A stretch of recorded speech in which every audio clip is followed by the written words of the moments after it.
É. Por isso, por exemplo, que eu falo que a gente não tem mercado editorial no Brasil. Porque não existe mercado editorial nesse país. Uhum. Aí vem um questionamento, né? A gente falou no comecinho a questão de preço de livro, né? Então, de cara a gente já segrega, né? A gente já segrega por uma questão única e exclusivamente porque é caro. É caro de uma forma geral. Então, além das questões que a gente falou da educação, da escola, do incentivo ou de escolhas de sobrevivência que a pessoa tem que ter, acaba que afasta da literatura. Então, essa falta do mercado editorial que você fala é justamente por não olhar para. A gente está falando que de 80% da população ou mais do Brasil, nesse sentido, que, Cara, que ele não é feito para todo mundo, né? vamos fazer algumas contas aqui. Salário mínimo no Brasil hoje está quanto? 1.100? 1.100? Acho que foi para 1.200 acho que foi 1.200 Vamos jogar, alguma coisa assim. vamos jogar 1.200, certo? Sim, A gente está redondando, jogando né? R$ 1.200 de salário mínimo com uma gasolina numa média aí de R$ 6. Para baixo, Lugares. né? Se achar 6, entre aspas, tá até bom, né? Porque tem um lugar que tá 7, É, 7 e tanto, né? vou jogar para baixo para, sei lá, ser otimista. 6 conto. Exato. A índice de inflação hoje está completamente absurdo. A gente perdeu 40% do poder Perdeu o controle. perdeu 40% do poder de compra do nosso dinheiro, entendeu? Uhum. Aí você vai chegar no mercado, um pacote de arroz está R$ 20. Você vai entrar numa, entendeu? Você ganha 1.100, R$ 1.200 por mês, 1.500 com algumas bonificações, porque geralmente os lugares pagam um salário e meio. Uhum. Aí você foi lá e ganhou 1.500 conto de salário. Aí você tem que tirar o dinheiro do seu transporte, o dinheiro da alimentação, da luz, que está um absurdo, da água, que está um absurdo. Os gastos básicos, um aluguel, né? O aluguel em São Paulo, um quarto hoje custa, sei lá, R$ 700. É. Entendeu? Só de cara ali o aluguel, né? Fora os custos que estão Exato. embarcados juntos de estar num quarto, né?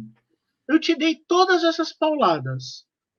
E aí eu vou te falar, mano, você tem que comprar livro. Você vai chegar numa livraria e o livro custa 3% do valor do seu salário.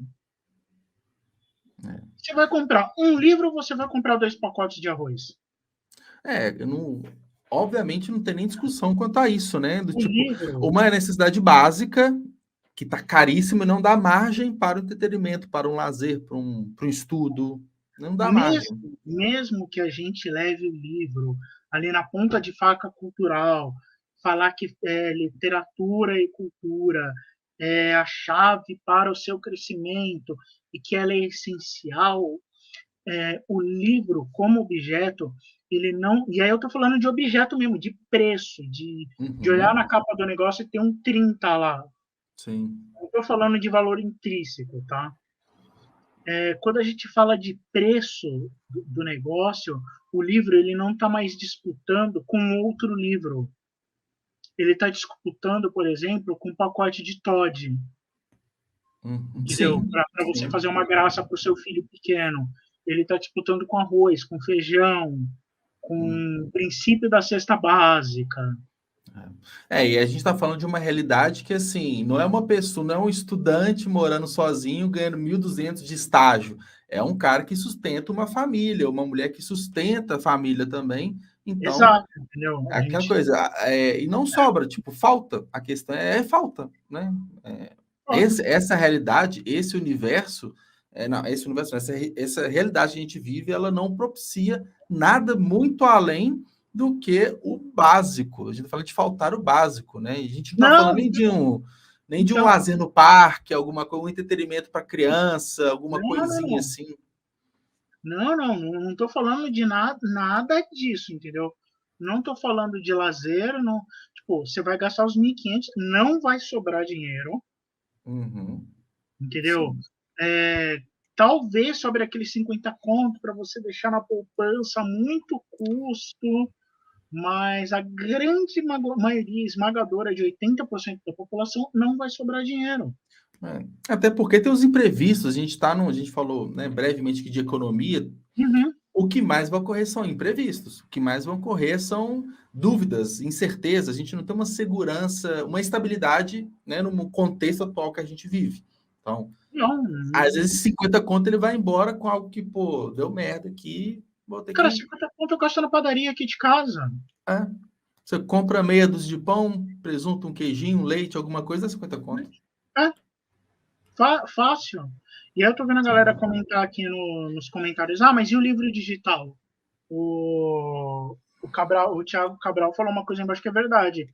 Tirando Uhum. os escritores independentes, as editoras independentes, todo mundo coloca preço de livro digital parecido com o livro físico. Por quê? Porque Uhum. quando você coloca os dois com preço muito diferente, você vira o seu próprio concorrente. E aí você vai comprar o físico, né? Pô, tá lá o mesmo preço do físico do digital, vou comprar o livro físico. Lógico que aí você Então, vai sustentar as editoras. aí vem a surpresa, a pessoa não compra. É, Ela exato. não vai Eu comprar acho nenhum que nem outro. é uma estratégia um tanto quanto burra, né? Porque você está deixando de vender para preservar um mercado que ele está datado de certa forma. Que é do Então, mas livro. é aí que está. O mercado editorial brasileiro não Aí existe. volta que você falou, né? Por que eu insisto nessa questão do mercado editorial brasileiro não existe? Tirando o Jean, que já veio aqui, Sim. chama para cá qualquer editor, qualquer chefe de editora, e faz a seguinte pergunta para ele: qual que é o seu plano de marketing para os próximos 5 anos? Uhum. Fiquei sabendo que vocês vão comprar livro tal. Qual que é o seu plano de marketing para esse livro? Uhum. Eu te dou uma cópia dos meus livros para o resto da sua vida. Todo livro meu que sair, eu te dou uma cópia de graça, Juliano. Nenhuma editora, raríssimas editoras no Brasil têm plano de marketing. E aí a gente começa a entrar numa cadeia de amadorismo que pega as editoras, os distribuidores, lojistas, os leitores que não recebem e os escritores que não se profissionalizam. E aí a gente volta para a editora. Porque se você não tem um escritor profissional, e quando eu falo de escritor profissional, eu quero te falar de uma pessoa que sabe se portar dentro de uma etiqueta, sabe apresentar livro, sabe a diferença entre resumo, sinopse, escaleta e book proposal, Argumento. proposta Uhum. de Tá. livro, Uhum. tá? Sabe te apresentar todas essas coisas de forma diferente. Sabe dizer, por exemplo, quais que são os livros que são parecidos com o trabalho dela. Sabe me dizer quais que são as tendências para os próximos anos para livros de ficção e fantasia. Você sabia, e isso é um estudo, pode perguntar para o Jean, você Uhum. sabia que como é que é? Quando democratas estão no poder nos Estados Unidos, a gente tem uma tendência maior ao consumo de livros de fantasia, Interessante. e quando os republicanos assumem, Uhum. a gente tem uma tendência maior a livros de vampiro e de terror, de zumbis. Retrata, tipo assim, você coloca meio que na sua realidade de acordo com quem está no poder controlando o seu país. Você vai querer fantasiar tudo isso, né? Em Tem relação. algumas questões de projeção de psique que o Cabral vai poder explicar até melhor que eu. Uhum. Mas o zumbi, por exemplo, ele é uma representação do medo que a humanidade. Toda vez que o zumbi fica famoso na mídia, é porque o ser Uhum. humano, de alguma forma, está com medo dele mesmo. A gente está perto de alguma guerra nuclear, a gente está perto de guerras entre países muito poderosos, a gente está em conflitos que a humanidade está acabando com ela mesma. Aí é uma forma da gente externalizar esse medo através de uma representação de um zumbi, por exemplo. E nem consciente. Mas se Uhum. você começar a analisar os períodos históricos e os estouros desses livros, desses Uhum. vários gêneros, eles começam a se encaixar. Sim. Se você vê isso uma vez só, tudo bem. Agora, se você faz uma análise desde a década de 40 até hoje, e todas essas datas batem, então Não a é o gente. acaso, não é o acaso, é um comportamento comum do ser humano. Exato. Sim. Entendeu? Interessante. E eu Quando eu falo, imagino. quando eu falo para vocês que é importante ser um escritor profissional, Uhum. Eu estou te falando para profissionalizar a sua escrita de forma que você se torne uma referência para as pessoas e para o mercado. Você não vê o Stephen King, por exemplo, arranjando briga no Twitter. De forma alguma, né? A gente vê ele lançando livro pra caramba, né? Isso que a gente Ele vê. lançando Trabalhando livro, muito, ele trabalhando muito, né? trabalhando, divulgando, falando de assuntos Sim. que têm a ver com o livro dele. Uhum. Entendeu? Você não vê o Stephen King falando, ah lá, Neil Gaiman lançou outra bosta, ha, ha, ha. É tentar fazer, ganhar uma audiência, uma relevância, algo fora do ofício dele ali, né? Ou seja, é um levar a sério. Mas um ponto que eu fiquei na dúvida é assim, o aumento do profissionalismo, né, desse comportamento do escritor, você acredita que atrai mais pessoas para lerem também? Isso é um movimento do escritor para atrair pessoas para consumir. É mais ou menos, eu entendi certo? Se eu tenho, vou até pegar meu livro aqui para fazer um mini jabá. Eu tenho meu livro, Os Sim. Oradores. Se Uhum. eu te ofereço um livro que passou por processo, por exemplo, ó, mano, tá aqui meu livro, saiu por uma editora, entendeu? Uhum. Tantas capas, tem ISBN, site da editora, tá em promoção essa semana. É diferente se eu viro para você e pego, mano, tá aqui, não é o meu livro, tá? É um tarô. Tá aqui o Sim. meu outro livro, é, publiquei sozinho, não fiz revisão e a capa fui eu que fiz. Uhum. Quando a gente publica por uma editora, a gente recebe uma chancela, Sim. entendeu? Você profissionaliza o negócio. Meio que você subiu Claro, de patamar, né? Meio que você deu um ó, passo a deu mais. uma Uhum. editora confiou em mim, uma editora acreditou em mim. Sim. Tá?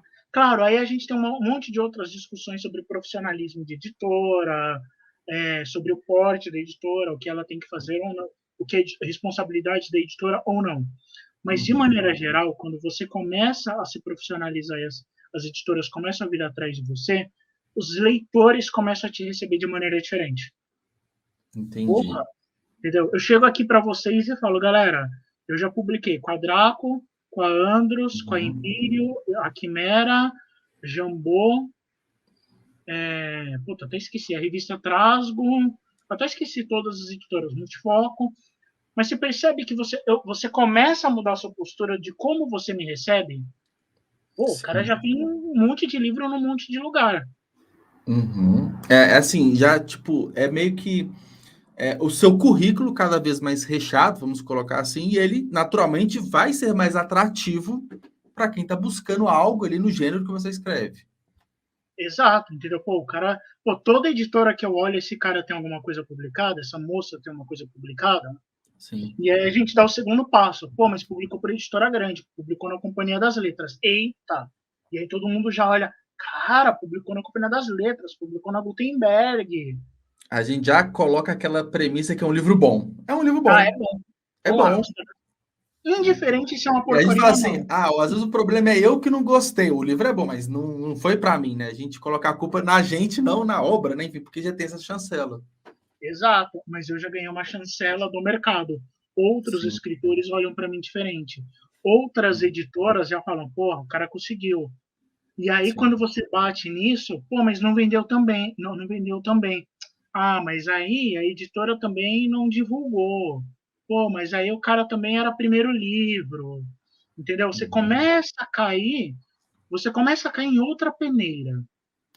Uhum. Aí você dá outro passo profissional. Então, compraram meu livro agora vai sair pela Netflix, vai Sim. sair pela Amazon, vai sair pela, enfim, vai sair no streaming. Que é algo que está até bem comum as adaptações, né? Por conta dessa versatilidade de mídia, né? Então, o streaming Exato, hoje tá torto direito pegando fazendo adaptações, né? exato. E a gente não tá de fora no Brasil. O Rafael Montes está aí para provar, o Dracon está aí para provar, Exato. entendeu? Tem a gente olhando. Agora você Uhum. pensa comigo, vim aqui e mostrei os oradores da Quimera. Ó, galera, muito legal, compra meu livro. Fecha a live, solto no Twitter. Ai, fui na live do Pode Ler e Escrever, foi mó merda, quase não tinha ninguém. Não volto na próxima. indiferente do meu relacionamento com você, alguém que está me observando, olha, pô, mas o cara acabou de sair de uma entrevista, tá falando mal do entrevistador? Uhum. Tipo, ele tá falando mal, não sei quantas pessoas tem aqui assistindo, também não me interessa, porque eu vou me dedicar da mesma forma. Pô, Uhum. mas o cara não se dedica nem ao público que está assistindo ele. Vai falar mal do público?